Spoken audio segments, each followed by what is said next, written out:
बच्चों आज हम करने वाले हैं mental math class 7 chapter 5 line and angles का नेक्स्ट पार्ट। आप सभी बच्चे वीडियो को पूरा देखिए, स्किप ना करें। और देखकर बच्चों मैं ये कहता हूँ कि आपको ना अपना जो आप देखकर नॉलेज लेते हैं या स्कूल में टीचर आपको बताते हैं वो जो नॉलेज आप लेते हैं अपने तक सीमित ना रखें, ठीक है। क्योंकि हर चीज़ बांटने से बढ़ती है और नॉलेज शिक्षा तो जरूर बढ़ती है बच्चों।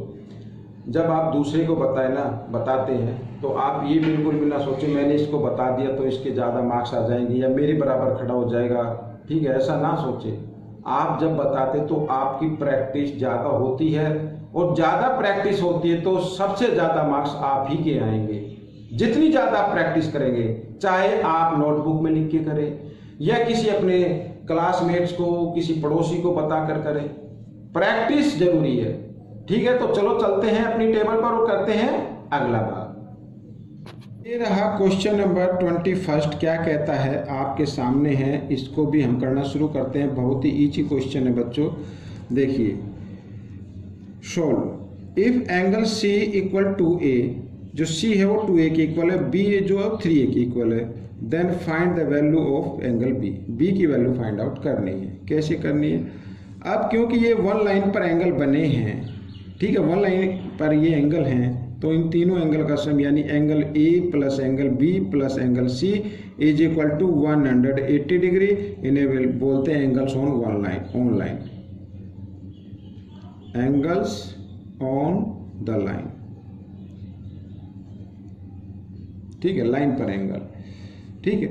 अब ए तो ए है रहेगा। अब बी 3a के इक्वल है तो b की जगह 3a लिखना है। c 2a के इक्वल है तो c की जगह 2a लिखना है और इक्वल 180 डिग्री। 3a 2a और 1a 6a हो गया इक्वल टू 180 डिग्री। a की वैल्यू फाइंड आउट करते हैं।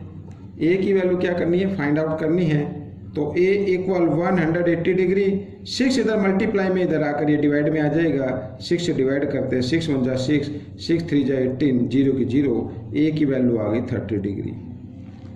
हमें वैल्यू फाइंड आउट करनी है b की, ठीक है। b की एंगल b की वैल्यू फाइंड आउट करनी है तो b इक्वल है बच्चों 3a। 3a, a की जगह a की वैल्यू ये मैंने लिख दिया इधर, ये ठीक है। तो 33 जा 90 आ गई बच्चों। आइए करते हैं नेक्स्ट क्वेश्चन। ये रहा आपके सामने क्वेश्चन नंबर। अब ये कहता है question number 22, the angle of linear pair are in the ratio में गिवन है, ठीक है। Find the angle find out करने हैं। यहाँ पर लेट कर लेते हैं पहले, लेट द एंगल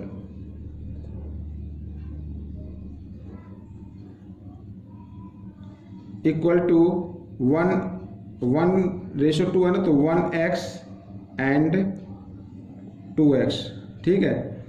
अब इन दोनों एंगल को अगर हम ऐड कर दें तो क्योंकि लीनियर पेयर है, लीनियर पेयर तो 180 डिग्री का होता है, तो यहाँ पर लिख भी सकते हो आप लीनियर पेयर,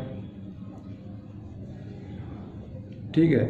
अब 2x और 1x हो गए 3x equal to 180 degree.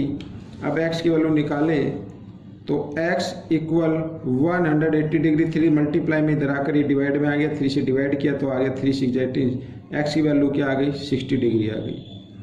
Find the angle find out करना। एक तो एंगल 60 डिग्री का आ गया, फर्स्ट एंगल 60 डिग्री का, 1x का था ना तो 1x की वैल्यू आ गई। सेकंड एंगल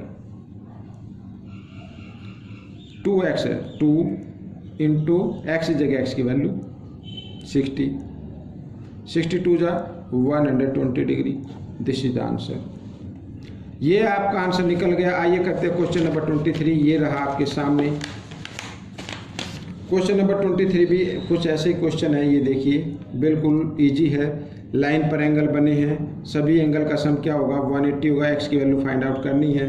तो अगर मैं यहाँ पर लिख दूँ इनको x plus 10 degree plus x और x plus 20 degree is equal to हो जाएगा 180 degree.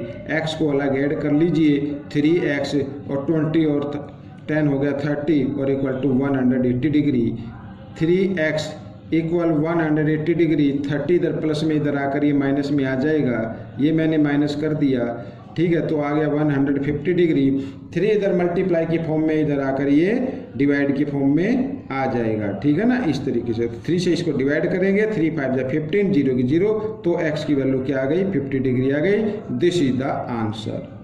Next question, question number 24 क्या कहता है, ये रहा आपके सामने, बहुत ही ईजी क्वेश्चन है, ठीक है। कहता है एक क्लॉक रीड्स 4:30, एक क्लॉक में मान लीजिए ये लिखा है 4:30 हुए हैं, ठीक है ना, 4 बज गए हैं और 30 मिनट हो गए हैं। If the minute hand point east, यहाँ पर मैं बना लेता हूँ, ठीक है, ये इस तरीके से। अब अगर ऐसे हम इसको गोलाई में ले लें, इसको क्या कर ले, गोलाई में ले लें। अब इसमें ये कहा कि ये जो है ना यहाँ पर जो मिनट हैंड है, मिनट हैंड 30 मिनट में, यानी ये 30 हो गया, 6 होता है यहाँ पे, तो ये किसको पॉइंट करते हैं, ई को करते, ईस्ट को करती है, ठीक है। तो और अगर ये ईस्ट को करते फिर ये नॉर्थ हो जाएगा, और ये क्या होगा, वेस्ट होगा, और ये क्या होगा, सॉरी वेस्ट ये होगा, और ये हो जाएगा साउथ, ठीक है।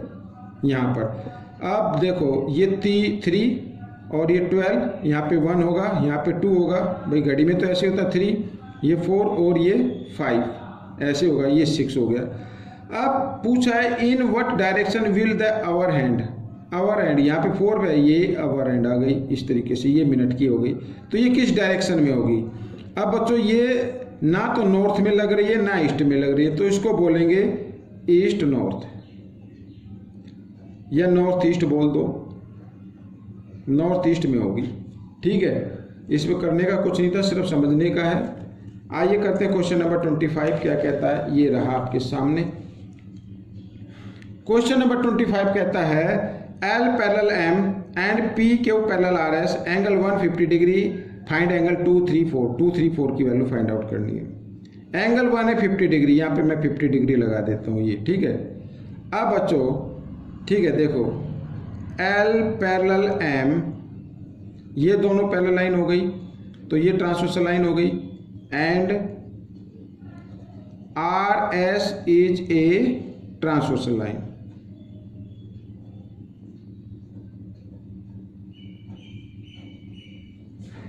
ये एक ट्रांसवर्सल लाइन हो गई।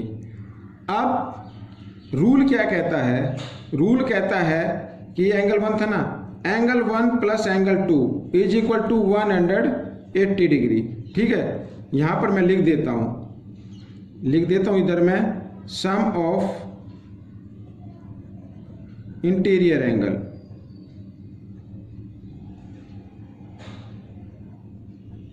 सम of interior angles on same side of the transversal line,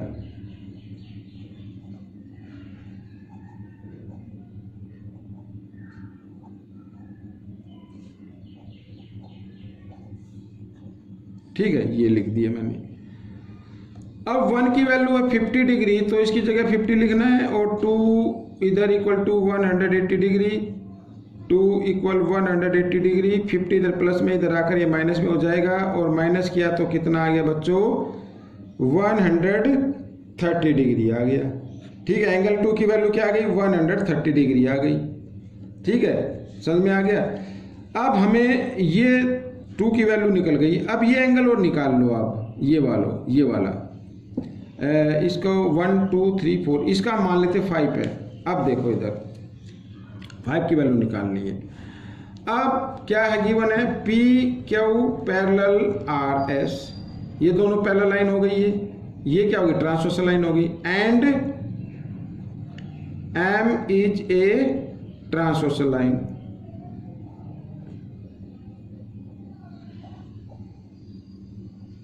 ठीक है, ये ट्रांसवर्सल लाइन होगी। तो एंगल 2 इक्वल होगा एंगल 5 के, इन्हें बोलेंगे कोरस्पॉन्डिंग एंगल,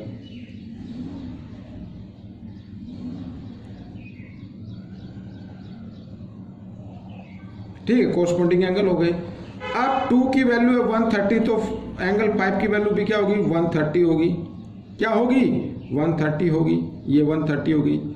अब इधर देखो, अब यही L पैरेलल है M, ठीक है, मैं इसको आपको दूसरे पेज पे बताता हूँ, ठीक है ना। पेज ले लेता हूँ मैं, इसको आपको दूसरे पेज पे बताता हूँ, इधर बता देता हूँ, जगह कम है ना। अब देखो ये वाला हमें 4 फाइंड आउट करना है भाई। हमने 2 भी फाइंड आउट कर लिया, 3 भी फाइंड आउट, अच्छा 3 फाइंड आउट नहीं किया अभी, चलो कर लेते हैं। अब ये देखो एंगल 5 इक्वल एंगल 3 कौन से हो गए, वर्टिकली अपोजिट एंगल। यहां पर मैं लिख देता हूं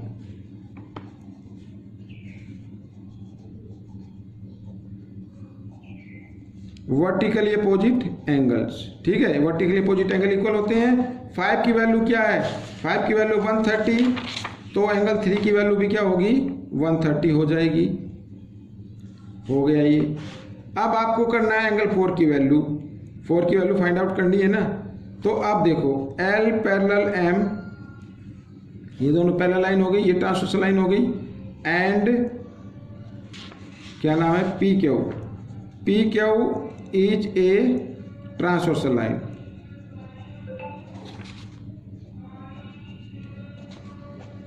आज तबीयत खराब है बच्चों बहुत ज़्यादा, और मैं लेकिन वीडियो बना रहा हूँ आप सभी बच्चों के लिए, कोई ठीक है ना, तो आप इसे पूरा देखना। तो L parallel M and P के बीच ट्रांसवर्सल लाइन। तो अब देखो मैं इधर बताता हूँ, अगर ये 2 कोई पैरेलल लाइन है, ये ट्रांसवर्सल लाइन है ये, तो ये एंगल और ये एंगल इक्वल होंगे, कोरस्पॉन्डिंग एंगल बोलते हैं इन्हें। तो यहाँ पर एंगल 4 इक्वल होगा एंगल 5 के कोरस्पॉन्डिंग एंगल।